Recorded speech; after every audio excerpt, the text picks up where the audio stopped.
राधे राधे दोस्तों, आइए श्रीमद् भगवद गीता के दूसरे अध्याय का महात्म्य सुनते हैं।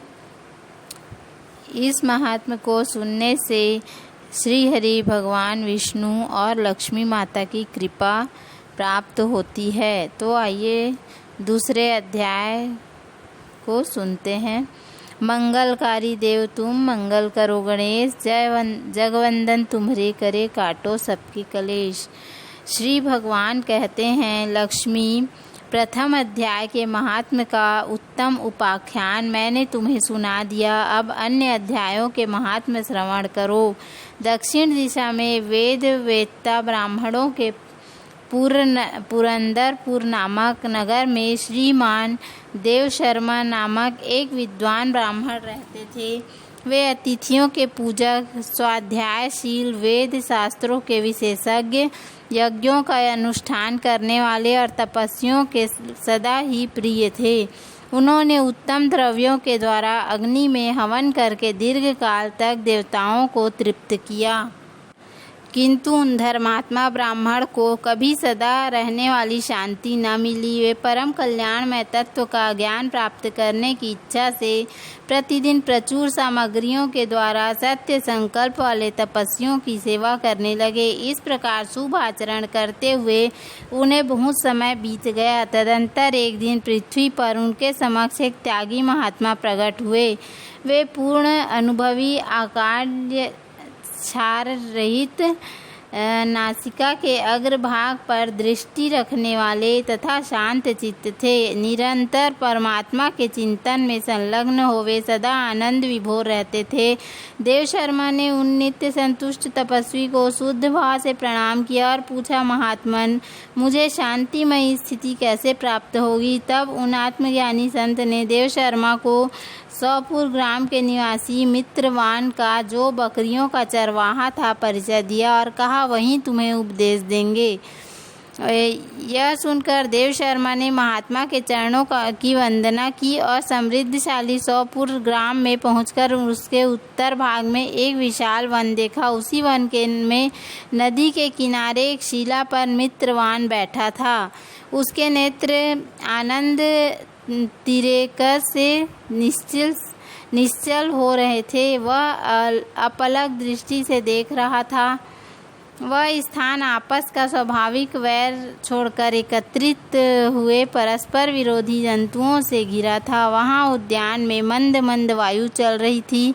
मृगों के झुंड शांत भाव से बैठे थे और मित्रवान दया से भरी हुई आनंदमयी मनोहारिणी दृष्टि से पृथ्वी पर मानो अमृत छिड़क रहा था। इस रूप में उसे देखकर देव शर्मा का मन प्रसन्न हो गया। वे उत्सुक होकर बड़ी विनय के साथ मित्रवान के पास गए। मित्रवान ने भी अपने मस्तक को किंचित नवाकर देव शर्मा का सत्कार किया। तदंतर विद्वान देव शर्मा अनन्य चित्त से मित्रवान के समीप गए और जब उसके ध्यान का समय समाप्त हो गया तब उस समय उन्होंने अपने मन की बात पूछी। महाभाग, मैं आत्मा का ज्ञान प्राप्त करना चाहता हूँ।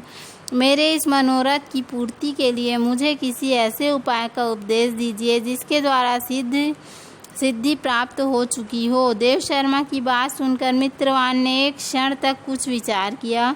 उसके बाद इस प्रकार कहा, विद्वान, एक समय की बात है, मैं वन के भीतर बकरियों की रक्षा कर रहा था। इतने में ही भयंकर व्याघ्र पर मेरी दृष्टि पड़ी, जो मानो सबको ग्रस लेना चाहता था। मैं मृत्यु से डरता था, इसलिए व्याघ्र को आते देख बकरियों के झुंड को आगे करके वहां से भाग चला। किंतु एक बकरी तुरंत ही सारा भय छोड़कर नदी के किनारे उस बाग के पास बेरोक टोक चली गई। फिर तो व्याघ्र भी द्वेष छोड़कर चुपचाप खड़ा हो गया। उसे इस अवस्था में देखकर बकरी बोली, व्याघ्र, तुम्हें तो अभीष्ट भोजन प्राप्त हुआ है। मेरे शरीर से मांस निकाल कर प्रेम पूर्वक खाओ ना। तुम इतनी देर से खड़े क्यों हो? तुम्हारे मन में मुझे खाने का विचार क्यों नहीं हो रहा है? व्याघ्र बोला, बकरी, इस स्थान पर आते ही मेरे मन से द्वेष का भाव निकल गया। भूख प्यास भी मिट गई, इसलिए पास आने पर भी मैं तुझे खाना नहीं चाहता। व्याघ्र के यूँ कहने पर बकरी बोली, ना जाने मैं कैसे निर्भय हो गई हूँ, इसमें क्या कारण हो सकता है? यदि तुम जानते हो तो बताओ। यह सुनकर व्याघ्र ने कहा, मैं भी नहीं जानता, चलो सामने खड़े हुए इन महापुरुष से पूछें। ऐसा निश्चय करके दोनों वहाँ से चल दिए। तब उन दोनों के स्वभाव में यह विचित्र परिवर्तन देखकर मैं बहुत विस्मय में पड़ा था। इतने में ही उन्होंने मुझसे ही आकर प्रश्न किया। वहाँ वृक्ष की शाखा पर एक वनराज था। उन दोनों के साथ मैं भी वनराज से पूछा। विप्र पर मेरे पूछने पर वनराज ने आदरपूर्वक कहा, अजापाल सुनो, इस विषय में मैं तुम्हें प्राचीन वृत्तांत सुनाता हूँ। यह सामने वन के भीतर जो बहुत बड़ा मंदिर है उसकी ओर देखो।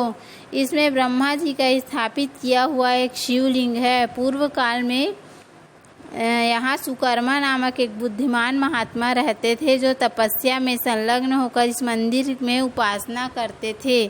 वे वन में से फूलों का संग्रह कर लाते और नदी के जल से पूजनीय भगवान शंकर को स्नान कराकर उन्हीं से उनकी पूजा किया करते थे। इस प्रकार आराधना का कार्य करते हुए सुकर्मा यहाँ निवास करते थे। बहुत समय के बाद जब उनके समीप किसी अतिथि का आगमन हुआ, सुकर्मा ने भोजन के लिए फल लाकर अतिथि को अर्पण किया और कहा, विद्वान, मैं केवल तत्व ज्ञान की इच्छा से भगवान शंकर की आराधना करता हूँ। आज इस आराधना का फल परिपक्व होकर मुझे मिल गया, क्योंकि इस समय आप जैसे महापुरुष ने मुझ पर अनुग्रह किया है। सुकर्मा के ये वचन, मधुर वचन सुनकर तपस्या के धनी महात्मा अतिथि को बड़ी प्रसन्नता हुई। उन्होंने एक शिलाखंड पर गीता का दूसरा अध्याय लिख दिया और ब्राह्मण को उसके पाठ और अभ्यास के लिए आज्ञा देते हुए कहा, ब्राह्मण, इससे तुम्हारा आत्मज्ञान संबंधी मनोरथ अपने आप सफल हो जाएगा। यूँ कहकर बुद्धिमान तपस्वी सुकर्मा के सामने ही उनके देखते देखते अंतर ध्यान हो गए। सुकर्मा विस्मित होकर उनके आदेश के अनुसार निरंतर गीता के द्वितीय अध्याय का अभ्यास करने लगा। तदंतर दीर्घ काल के पश्चात अंतःकरण शुद्ध होकर उन्हें आत्मज्ञान की प्राप्ति हुई। फिर वे जहाँ जहाँ गए वहाँ का तपोवन शांत हो गया। उनमें शीत उष्ण और राग द्वेष आदि की बाधाएं दूर हो गईं।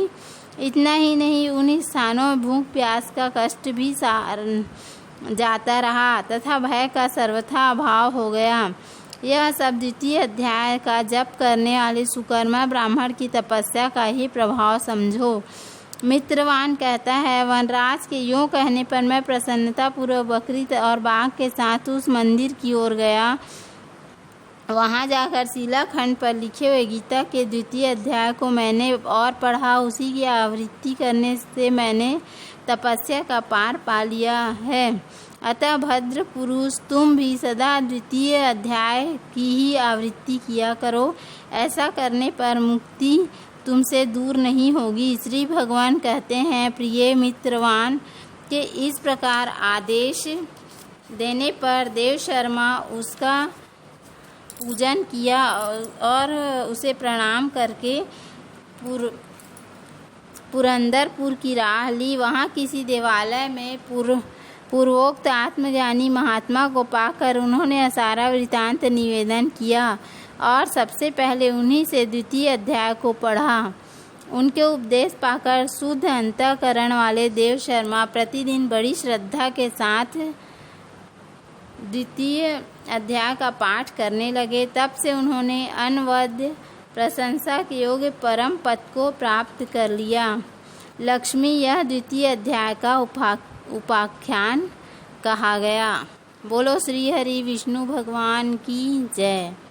इस प्रकार श्रीमद् भगवद गीता महात्म्य का द्वितीय अध्याय की कथा समाप्त। इस कथा को सुनने से भगवान श्री हरि विष्णु और भोलेनाथ की कृपा हमेशा बनी रहती है, तो इसे अवश्य सुनें। और वीडियो यदि पसंद आए तो वीडियो को लाइक करें, चैनल को सब्सक्राइब करें। धन्यवाद। राधे राधे।